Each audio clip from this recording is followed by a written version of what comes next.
बोल रही हूँ।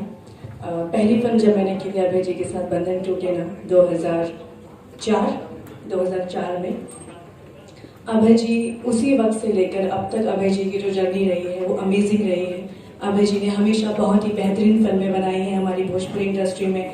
बेहतरीन और बड़े से बड़े कलाकारों को आपने लाए हैं, हिंदी से बॉलीवुड से लाए हैं।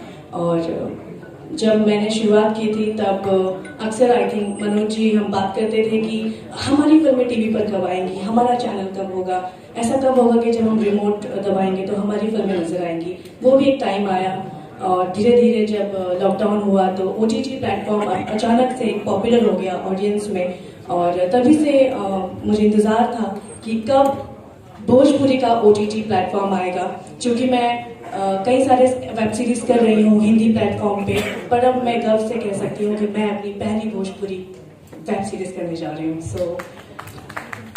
और हमारे पहला OTT प्लेटफॉर्म चौपान के जरिए। थैंक यू सो मच मुझे मौका देने के लिए। और मैं बहुत ज़्यादा खुश हूँ कि मेरे साथ रवि किशन जी हैं इसमें, क्योंकि रवि जी के साथ हमेशा मेरी फिल्में सुपरहिट रही और रवि जी मेरी केमिस्ट्री ऑन स्क्रीन मुझे बहुत अच्छी लगती है पर्सनली। मनोज जी के साथ उसमें बाद में आती हूँ।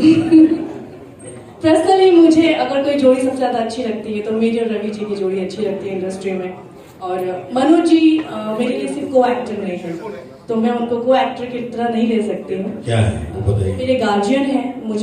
मैं अब बताना चाहूंगी कि जब पहली बार जो जीवन में जो मैंने मोबाइल इस्तेमाल किया था वो मनोज जी ने मुझे गिफ्ट दिया था। कौन सा मोबाइल था? और मोबाइल कौन सा था?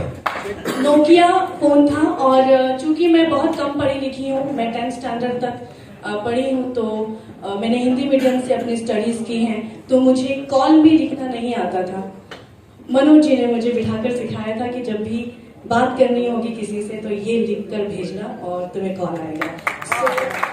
सो मनोज जी मेरे गार्जियन हैं, वो मेरे को एक्टर नहीं है और हमेशा से मैं उनकी इज्जत करती हूँ और हमेशा करती रहूंगी। चलिए।